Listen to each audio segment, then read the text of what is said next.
نے اب گناہوں کے نام بدل لیے. جھوٹ کا نام ہم نے بہانہ رکھا ہے. میں بہانہ کر چڑھیا، حالانکہ سچی بات کیا ہے؟ جھوٹ بولا. اور یہ غیبت کا نام ہم نے بدل کے گپ شپ رکھا ہے. تھوڑی دیر گپ شپ کرے. وہ گپ شپ کیا ہے؟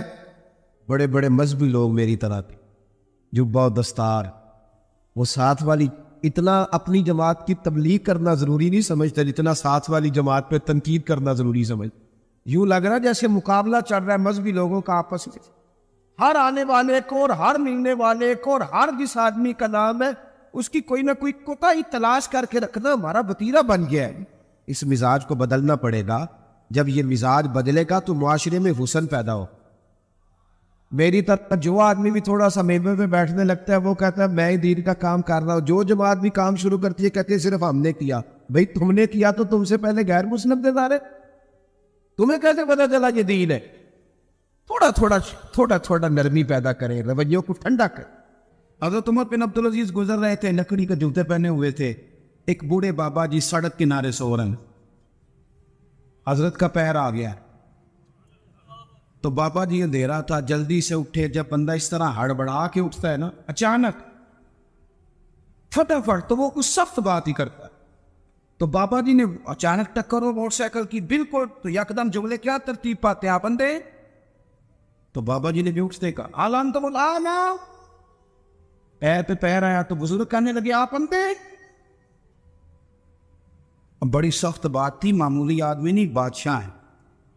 اور اکیلے نہیں، 4-5 سپاہی ساتھ ہیں، ہاتھ میں تلواریں ہیں، نیزیں ہیں، برچیاں ہیں. اور یہ وہ دور تھا کہ وہ بادشاہ کہلاتے تھے لوگ، جمہوری حکومتیں نہیں، ان کا سکہ چلتا تھا. اتنے بڑے آدمی کو کہہ دیا آپ بندے. اس نے کہا بندے. حضرت عمر بن عبدالعزیز نہ ہلکا سا مسکرائے اور مسکرا کے کہنے لگے نہیں بزرگوں، مجھے نظر آتا ہے وہ جو ساتھ تھے نا سپاہی، چائے سے کیتلی ہمیشہ زیادہ گرم ہوتی ہیں. ان سپاہیوں نے تلواریں نکال لی. آپ نے فرمایا تمہیں کیا ہوا؟ کہنے لگے حضور اس نے آپ کو اندھا کہا ہے. آپ فرمانے لگے نہیں انہوں نے تو نہیں کہا. کہا جناب کہا ہے. فرمایا نہیں کہا. کہا جناب کہا ہے. فرمایا بابا جی باتیں تم سے کر رہے تھے مجھ سے کر رہے تھے؟ کہا حضور وہ آپ سے کر رہے تھے. تو فرمانے لگے نادانو، انہوں نے مجھے اندھا نہیں کہا بلکہ وہ تو استفہامیہ جملہ تھا. انہوں نے پوچھا ہے کہ آپ اندھے تو نہیں؟ تو میں نے کہہ دیا نہیں مجھے نظر آتا ہے. اس میں جھگڑے والی کون سی بات ہے؟ یعنی جتن تے ہر کوئی کھیڈے نا، کبھی آرن بھی تے کھیڈ فقیرا، اور جتن دا ملک اڈی پیندی آرن دا ملک ہیرا. کسی جگہ کوئی ایسا سٹیٹس ہو، کوئی ایسی جگہ ہو، آپ ہر مقام پہ اگر جہالت ہی کریں گے اور جائنوں سے ہی آپ بحث کریں گے تو وہ وہیں کے وہیں رہ جائیں گے. پھر تو آگے بڑھ ہی نہیں سکتے، کوئی کام آپ سے ہو ہی نہیں سکتا. نبی کریم صلی اللہ علیہ وسلم تشریف فرمائے ہیں، جناب صدیق اکبر ہیں. ایک بندہ بار بار حضرت صدیق اکبر رضی اللہ تعالیٰ عنہ پہ تنقید کرتا، بار بار. حضور خاموش ہے. جب اس نے حد کر دی تو حضرت صدیق اکبر بولے، فرمایا تو غلط کہہ رہا ہے، میں اس طرح کا نہیں. آپ نے بات کو گہرائی سے سمجھ لے اور خدا را ضرور سمجھنا، اسے تقریر نہ سمجھنا، جذبات کا اظہار کروا. ایسے تلخ تلخ لوگ، آپ یقین کریں ہم عقیدہ لوگ، ایک عقیدے، ایک نظریے کے، ایک جماعت کے لوگ، لیکن ایک دوسرے سے دوریاں. ہمارے رویوں نے اس طرح کر دیا ہے کہ ایک شخص اکیلا ہی زندہ ہے، بس وہی ٹھیک ہے، اس کے علاوہ کوئی بھی نہیں. اتنی دوری. یا وہ امت جس کی 80 صفیں ہونی ہے قیامت کے دن، جو نظر آئے گی پوری دنیا میں کہ یہی امت ہے، وہ اس طرح ٹوٹ ٹوٹ کے بکھر رہی ہے. ہم درگزر کرنے کو تیار ہی نہیں، وہ باتیں کر رہا ہے. جب حضرت صدیق اکبر نے جواب دیا تو کریم محبوب اٹھ کے چلے گئے. حضرت صدیق اکبر پیچھے دوڑے کہ یا رسول اللہ جب تک وہ باتیں کر رہا تھا آپ بیٹھے تھے، اور جب میں نے جواب دیا تو آپ گئے. حضور فرمانے لگے ابو بکر تیرے سرانے رب نے فرشتہ کھڑا کیا تھا. اللہ کرے آپ کو سمجھ آئے. تیرے سرانے فرشتہ تھا، جب وہ بولتا تھا تو تیری طرف سے فرشتہ جواب دیتا تھا. فرشتہ بول رہا تھا جب بھی تو میں بھی چپ تھا، فرشتہ تیری طرف سے جواب دے رہا تھا. اور فرمایا جب تو بولا ہے تو فرشتہ چلا گیا تو میں بھی اٹھ کے آ گئی. دیکھیں ہم کوئی لوارث نہیں، خدا رسول والے ہیں. ایسا نہیں ہے کہ کہیں چپ کر دیں گے تو ہمارا وارث ہوئی دی. آپ نہ کسی مقام پہ اپنوں کے مقابلے میں تو کئی خاموشی اختیار کریں، آپ کہیں اپنوں کے بارے میں تو درگزر کریں۔ امام اعظم ابو حنیفہ رحمۃ اللہ علیہ، آپ کے والد صاحب کا انتقال ہو گیا، 3 دن تعزیت کے لیے بیٹھے، باہر نکلے، چوک میں آئے، ایک بندہ آپ کا حاسد تھا، مخالف تھا، اور سارا علاقہ جانتا تھا کہ آپ کا مخالف ہے۔ جب آپ باہر نکلے نا تو بہت سارے لوگ تھے چوک میں، وہ بھی سامنے سے آیا، السلام علیکم کے بعد کہنے لگا، توجہ کرنا بات پہ، کہنے لگا ابو حنیفہ سنا ہے آپ کے والد فوت ہو گئے۔ سب جانتے ہیں مخالف ہے، حاسد ہے، اور حسد کی وجہ سے مخالف ہے، سب کو پتہ ہے، اور حسد بڑی بری چیز ہے، وَمِن شَرِّ حاسد اذا حسد، اس کے شر سے اللہ ہم سب کو محفوظ۔ اس شریر کا آتا آپ کھڑے ہیں، کہتے سنے تیرے ابا انتقال کر گئی؟ فرمایا ہاں۔ کہنے لگا اپنی ماں کا نکاح میرے ساتھ کر دو۔ یارو کہہ دیتے ہیں لوگ بڑی بڑی بات، کبھی دیکھو تو صحیح، بڑا کچھ کہہ، چلو سامنے نہیں تو پیٹھ کے پیچھے کہہ دے، لوگ بڑی بڑی چیزوں پہ طنز کرتے، ایسا جملہ کسے کہ وہ انسان کی نیند میں سوراخ کر دیتا ہے، سوتا نہیں انسان۔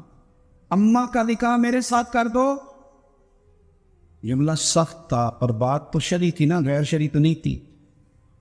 تو امام صاحب کے ساتھ جو شاگرد تھے، عقیدت مند تھے، ارادت مند تھے، انہوں نے تلواریں نیام سے نکالنی، فرمایا چپ کر جاؤ بھائی، ہم کو نوارس ہیں،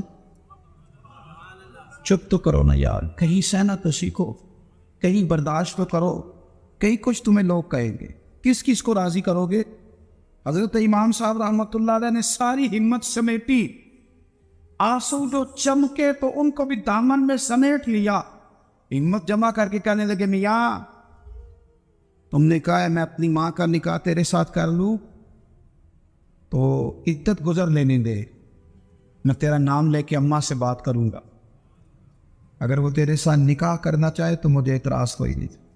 ہوئے ہوئے ہوئے دل دریا سمندروں ہی ڈوبے، کون دلاں دیا جانے، دل تو ٹوٹ گیا نا، بکھر کیا دیتے ہیں یار۔ کئی دفعہ جس نے 40 سال میں قرآن پڑھایا ہو، مسجد نے ڈیوٹی کی ہو، اس شخص کو بھی کئی دفعہ لوگ مسجد کے دروازے پہ کھڑے کر کے بات کر دے، بڑی تکلیف ہوتی، بڑی تکلیف ہوتی ہے بعض اوقات۔ بڑے بڑے لوگوں کو لوگ کیا گزرتے، حضرت امام صاحب فرمانے لگے عدت بیت لینے دے، تیرا نام لے کے بات کروں گا، تیرے ساتھ نکاح کرنا چاہے تو مجھے اعتراض کوئی نہیں۔ یہ کہہ کے اپنے دوستوں کے بازو تھامے اگلے چوک میں گئے، وہ بندہ دھڑام سے زمین پہ گرا، اعتراض دھڑام سے گرا، وہی پرواز کر گئی۔ لوگ کہنے لگے حضور اسے کیا ہوا؟ آپ فرمانے لگے اس نے سمجھا تھا میں نوارس ہوں، اسے کچھ بھی نہیں ہوا، ابو حنیفہ کے صبر نے اس کی جان لے لی، میرے صبر نے جان لے لی، تیرا صبر کئی دفعہ جان لے لے گا، تیرا صبر، تیرا حوصلہ، تیری دلیری، آپ اپنی زندگی میں یہ کرے نا بھائی۔ کیا ماجرا ہے؟ ہم ہر وقت جو ہے کسی جگہ بھی عارضی نہیں دکھاتے، کسی مقام کہیں مان جایا کرے چپ کر۔ امام زین العابدین، ایسے ہی بات پہ بات یاد آ گئی، زیادہ باتیں نہیں کرنی، بس بیٹھنے لگاؤ۔ امام زین العابدین مسجد نبوی سے نکلے، جس مسجد کی اصل وارث امام زین العابدین، مسجد شریفہ سے نکلے تو ایک فندہ پیچھے ہو رہی ہے، بادشاہ نے پیسے دیے، معاذ اللہ وہ امام صاحب کو برا بھلا کہہ رہا ہے۔ یہ مزہ ہے، کبھی اسے لے کے تو دیکھیں، یہ بھی ایک مزہ ہے، یہ بھی ایک سرور ہے کہ آپ کو برا کہے آپ برداشت کر رہے ہیں، لیکن شرط یہ ہے کہ آپ مخلص ہو۔ قرآن کہتا ہے یجاہدون فی سبیل اللہ ولا یخافون لومۃ لائم ذالک فضل اللہ، اور میں لوگ اللہ کے راستے میں جہاد کرتے ہیں، لوگ انہیں برا کہیں تو پرواہ نہیں کرتے، ذالک فضل اللہ یؤتیہ من یشاء، یہ ان پر اللہ کا فضل ہے، اور یہ فضل رب جسے چاہے اسے عطا کرتا ہے۔ اللہ اکبر۔ حضرت امام صاحب گزر رہے تو اس نے برا بھلا کہنا شروع کیا، امام صاحب جن قدموں سے چلتے تھے وہ چھوٹے کر دیے، قدم چھوٹے چھوٹے، زیادہ بات نہیں کر گئے۔ امام صاحب کا گھر آ گیا، وہ بندہ تھک گیا، کہتے تو بولتے ہی نہیں، گھر آ گیا تو آپ فرمانے لگے کوئی بات رہ گئی ہو تو کر لے، میرا گھر آ گیا۔ تو کہتا ہے مجھ پر تو کسی نے بجلیاں ہی گرا دی، پہلے میں نے اخلاق سنا تھا، اب میں نے اخلاق دیکھ لیا، بجلیاں گر گئی، سناٹا چھا گیا۔ جب میں سختے میں آ گیا نا، ہم تو دشمن کو بھی پاکیزہ سزا دیتے، کہتے جب میں پورے سختے میں آیا تو امام زین العابدین کہنے لگے ٹھہر جا ذرا جانا نا. اندر تشریف لے گئے, ایک بوتل سرکے کھلائے, ایک شہد کھلائے, اور مجھے تھما کے, لمبی بات پھر بھی کوئی نہیں, میرے ہاتھ میں تھما کے کہنے لگے کہ لے جا. میرے دادا مولا علی نے فرمایا تھا پتر جو دروازے تک آئے اسے خالی نہیں بھیجا گا, کہ لے دادے کی مہربانی تحفہ رکھ لے. وہ شخص کہتا ہے امام صاحب پلٹ کے اندر جانے لگے تو میں قدموں سے لگا, پیر چھو کے کہا حضور وہ تو کسی بدبخت نے میری ڈیوٹی لگائی تھی, قربان جاؤں. قریب آ کے پتہ چلا ہے اگر نواسے کے اخلاق کا یہ حال ہے تو محمد عربی کا اخلاق رسول کائنات علیہ السلام کے اخلاق عالیہ کا حسن کیا ہوگا.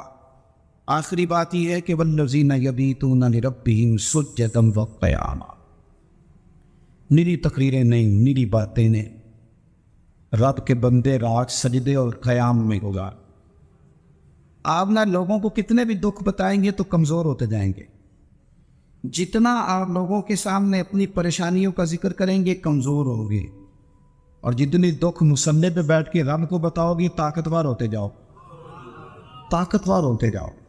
آپ نہ جب رات کو بیٹھتے ہی اور آپ کا مصلہ آباد رہتا ہے, یہ موبائل یہ ساری چیزیں آپ کی جان چھوڑتی ہیں, اور صرف زیادہ نہیں, آدھے گھنٹے کے لیے 20 منٹ کے لیے چند نفل پڑھ کے تلاوت کر کے درود و سلام پڑھ کے جب ہاتھ اٹھاتے ہو نا تو آپ کو اللہ روحانی قوت دیتا ہے. یہ جو سجدے کا نور ہوتا ہے یہ بندے کو طاقتور کرتا ہے. ایک بچہ آ گیا, یتیم بچہ, اس نے آ کے عرض کی حضور 3 گھر میں افراد ہیں, میں, میری بہن اور میری بیوہ ماں.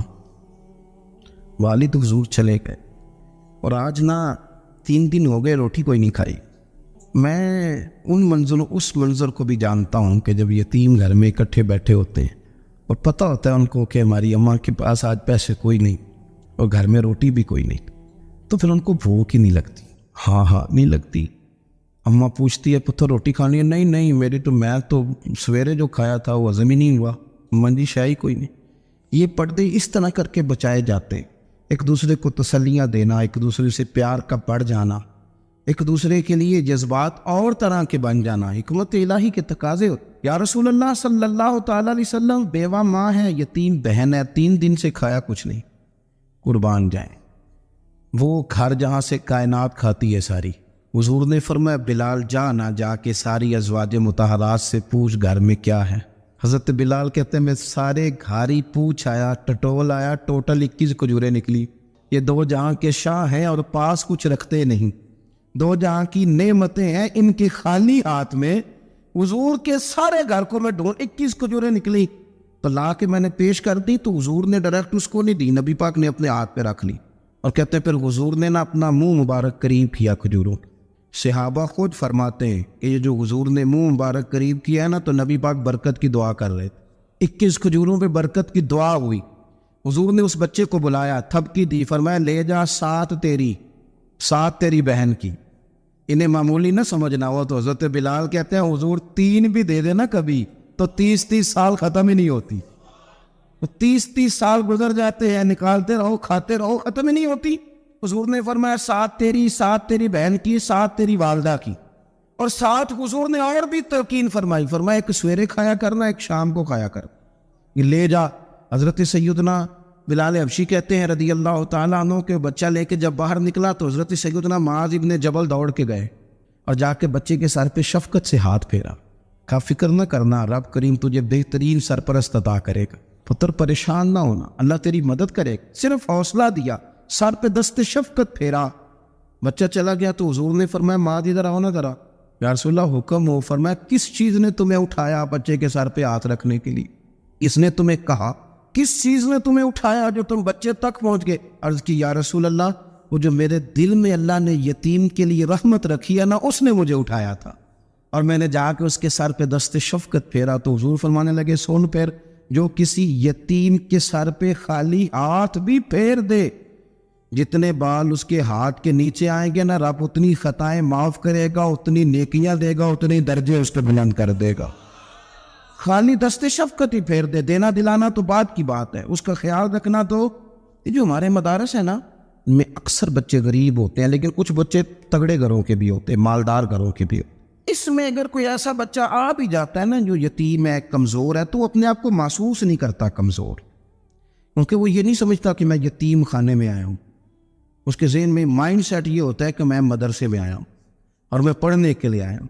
اور چونکہ وہ کچھ وزادار بچے، مالدار بچوں کے ساتھ وقت گزارتا ہے، اسی دسترخوان پہ بیٹھ کے کھاتا ہے، اسی کلاس میں سب کے ساتھ بیٹھ کے پڑھتا ہے، تو اس کی عزت نفس مجروح ہونے کی بجائے طاقت پکڑتی۔ وہ برابری کی سطح پہ جب آتا ہے تو اسے محسوس ہوتا ہے کہ مجھے عزت دی جا رہی۔ اس لیے مدارس اسلامیہ میری نظر سب سے مضبوط جگہ ہے جہاں مساکین کی، یتیموں کی، غریبوں کی صحیح معنوں میں کفالت بھی ہوتی ہے، تعلیم بھی ہوتی ہے، عزت بھی ہوتی ہے، تربیت بھی ہوتی ہے۔ میرے رسول کریم علیہ السلام بڑے انہماک کے ساتھ، بڑے توجہ کے ساتھ۔ اچھا، ایک کام اور ہوتا ہے ہمارے ہاں، وہ کیا ہے؟ اگر کوئی یتیم مال چھوڑ گیا نا اس کا باپ، تو پھر تو وارے لے آ رہے ہیں اس کے، پھر تو اللہ خیر کرے کہ بہت سارے مل جائیں گے کفالت کرنے والے، بہت سارے ملیں گے دھیان رکھنے والے، بڑے سارے ملیں گے توجہ دینے والے۔ قرآن مجید نے فرما دیا ہے کہ جو یتیم کا مال کھاتا ہے وہ سمجھ لے کہ میں مال نہیں کھا رہا، میں آگ کھا رہا ہوں، آگ کھا رہا ہوں، آگ۔ سورہ نساء دیکھیے۔ ہمارے ہاں اگر تو وہ مال چھوڑ گیا ہے تو پھر تو بہت سارے رشتہ دار مستقل اس کے محلے میں مکان لینے کو تیار ہو جاتے، الا ماشاء اللہ۔ پھر تو بڑے سارے ایسے بھی رشتہ دار بن جاتے ہیں جن کو والد کی موجودگی میں کبھی زیارت کا موقع بھی نہیں ملا تھا۔ یہ مال جو یتیم کا ہے اس کی تو زیادہ حفاظت کرنی تھی۔ ہم کئی دفعہ مسئلہ بتاتے ہیں، لوگ فتویٰ بازی شروع کر دیتے۔ مجھے بلایا گیا کہ ایک صاحب کا انتقال ہو گیا تو ان کا ختم شریف ہے، تو بچے ان کے نابالغ ہیں، تو میں نے کہا کہ آپ اس طرح کریں، ان کے مال میں سے زیادہ پیسے نہ صرف کریں۔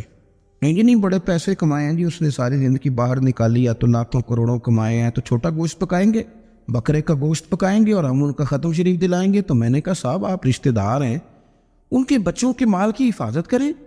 ختم شریف تو اس میں گوشت زیادہ ہونا ضروری نہیں، اس میں تو درد سے دعا کرنا ضروری ہے، اس میں تو تلاوت قرآن پاک کے سال ثواب میں ضروری ہے، ذکر اذکار ضروری ہے۔ لیکن کیا کیا جاتا ہے کہ بے دریغ مال ان کا اگر ہو تو، ایک حدیث پاک ہے بخاری مسلم میں، بڑے غور سے سنیے اور اس کے اندر جتنے پہلو ہیں ان پر پوری توجہ دیجیے گا کہ کہیں ہم ادھر آ تو نہیں گئے۔ رسول پاک صلی اللہ علیہ وسلم نا ہمارے لیے سب سے بڑے حکیم ہیں، سب سے زیادہ حکمت حضور نے ہمیں بتلائی ہے کہ اس رستے چلو گے تو بچو گے، اس رستے جاؤ گے تو ہلاک ہو جاؤ۔ نبی کریم علیہ السلام نے فرمایا، بخاری مسلم ہے، فرمایا 7 ہلاک کرنے والی چیزوں سے بچنا، اگر ان میں تم چلے گئے تو ہلاک ہو جاؤ گے۔ 7 چیزیں ہیں جو تمہیں ہلاک کر دیں، برباد ہو جاؤ گے، تباہ ہو جاؤ گے، ہلاکت کا سفر ہے یہ، 7 چیزوں سے بچو۔ یا رسول اللہ صلی اللہ علیہ وسلم وہ کون کون سی؟ تو حضور نے فرمایا اللہ کے ساتھ شریک نہ کرنا، ہلاک ہو جاؤ۔ دوسرا نبی پاک صلی اللہ علیہ وسلم نے فرمایا جادو نہ کرنا، ہلاک ہو جاؤ گے، ہلاک۔ اور یار جسے حضور فرما رہے ہیں ہلاک ہو جائے وہ بچے گا؟ نبی پاک صلی اللہ علیہ وسلم نے تیسرے نمبر پر فرمایا جس شخص کے قتل کرنے کو اللہ نے حرام قرار دیا ہے اسے قتل نہ کرنا، ہلاک ہو جاؤ۔ چوتھے نمبر پر رسول پاک علیہ السلام نے فرمایا سود نہ کبھی بھی کھانا، ہلاک ہو جاؤ گے، ہلاک۔ بڑی بڑی دلیلیں دی بینک والوں نے، بڑا سمجھایا تو حاجی صاحب مان گئے، محترم مان گئے، کہنے لگے نہیں جی نہیں وہ کاروبار میں لگاتے ہیں۔ بڑے بھولے بالے ہیں ہم، پتہ سارا ہے۔ اور دیکھو سب کاموں کے باوجود مستقل بینکوں میں پیسے اس اکاؤنٹ میں رکھے ہوئے جہاں سے مستقل سود آتا ہے۔ حضور نے فرمایا نہ کرنا یہ کام۔ تو کہتے میں سود پہ پیسے لے کے کاروبار چمکاؤں گا، تیرے نبی پاک نے تو فرمایا تو ہلاک ہو جائے گا۔ تو کہتے میں مل لگاؤں گا، حضور نے تو فرمایا ہلاکت ہے۔ تو کہتے میں بڑا کچھ کر جاؤں گا تو ہلاکت ہے۔ اچھی طرح سمجھ لیں، اصل مال بھی ضائع ہو جاتا ہے اس بندے کا جو سود کا مال ملا لیتا ہے، اصل برکت بھی اڑ جاتی۔ اور میرے نبی ایک پاک صلی اللہ علیہ وسلم نے 5ویں نمبر پہ فرمایا یتیم کا مال نہ کھانا، ہلاک ہو جاؤ گے۔ نہ کھانا ان کا مال، یہ کروڑوں ہو، اربوں ہو یا 10 روپے ہو، یتیم کا پیسہ نہ کھا جانا، ہلاک ہو جاؤ گے، ہلاکت تمہیں آ لے گی۔ اور پھر 6 نمبر پر نبی پاک علیہ السلام نے فرمایا کفر سے جہاد ہو رہا ہو تو کبھی پیٹھ پھیر کے بھاگنا نہ، ہلاک ہو جاؤ۔ اور 7ویں نمبر پر اللہ کے رسول نے فرمایا بے قصور اور بے گناہ عورت پر تہمت نہ لگا، بلا وجہ بہو کے کھاتے نہ کچھ ڈال دے، بلا وجہ بھابھی اور بیوی اور کسی بھی خاتون پر کوئی الزام بے قصور عورت پر بہتان نہ لگانا. مار مار کے ایک شخص نے بحال کر دیا بیوی کو اور بعد میں پتہ چلا کہ جی مجھے شک ہے تویز کراتی ہے. کیا آپ کی سوچ ہے؟ مسلمان اللہ کو ماننے والا اور اس باتوں پر الزام لگائے گا تویز کرا کے لاتی. بے قصور عورت پر بہتان، یہ ایک تو بات ہے اسے مارنا، اور ایک یہ ہے کہ کوئی تکلیف دینا، اور ایک خان نے اتنی بات کی کہ بہتان بھی نہ لگانا، اس پر الزام نہ لگانا. یعنی تم نے صرف بے قصور عورت پر الزام ہی لگایا تو حضور فرماتے ہیں ہلاک ہو جاؤ. یہ ہلاکت والا کام ہے. لیکن ہم بغیر سوچے سمجھے کہہ دیتے ہیں اس نے کہا ہے، اس نے کیا ہے، یہ کرتی ہے. یہ کام نہیں کرے. یہ 7 وہ چیزیں ہیں جو ہلاک کر دیں گی. نبی پاک صلی اللہ تعالیٰ علیہ وآلہ وسلم فرماتے ہیں میں نا جنت کا دروازہ کھولوں گا تو ایک عورت کو نا میں سبقت لے جاتے ہوئے دیکھوں گا، یعنی وہ جلدی سے جنت میں داخل ہو رہی. یا بعض شارحین کہتے ہیں کہ حضور داخل ہوتے ہی سب سے پہلے اس کا چہرہ دیکھیں گے. حضور فرمائیں گے تم پہلے ہی آ گئی بی بی جنت میں. حضور نے دروازہ کھولا تو جلدی سے نظر آئی، تو پہلے آ گئی. سب نے لکھا ہے کہ اس عورت کی شان یہ ہے کہ سب سے پہلے جنت میں گئی. میں نے حدیث پڑھی تو میں نے نیچے حاشیے میں لکھا، میں نے کہا میرا خیال یہ ہے کہ اس کی زیادہ شان یہ ہے کہ جنت میں اس کی سب سے پہلی ملاقات مدینے والے محبوب سے ہو گئی. یہ دیکھو کتنی بڑی شان. حضور فرمانے لگے تم کیسے پہلے آ گئی، کون ہے تو؟ وہ کہنے لگی حضور میں بیوہ ہوں، میرے بچے یتیم تھے، میں نے ان کی خاطر نہ بیٹھی رہی، میں نے نکاح نہیں کیا، میں نے ان یتیموں کی پرورش کی، بیوہ بن کے زندگی گزار دی، ان یتیموں کے لیے بیٹھی رہی. اس کو جائز ہے، یہ کر سکتی تھی، لیکن اس نے سوچا کہ میں ان کی نگہبانی یتیموں کے لیے بیٹھی رہی. آج شان یہ ہے کہ مدینے والے کے لیے جب دروازہ کھلا ہے تو اس بی بی کو بھی رب کریم نے فوراً ہی جنت عطا فرما دی. یہ سب سے پہلے گئی. میں نے دیکھی ایسی عورتیں 23 سال میں بیوہ ہوئی پر عمر بچوں کے نام کر. اسے پتہ تھا کہ کل کو جب یہ بڑے ہوں گے تو یہ اپنے کمرے کا دروازہ بند کر لیں گے، یہ نہیں پوچھیں گے کہ اماں سوئی ہے کہ جاگ رہی ہے.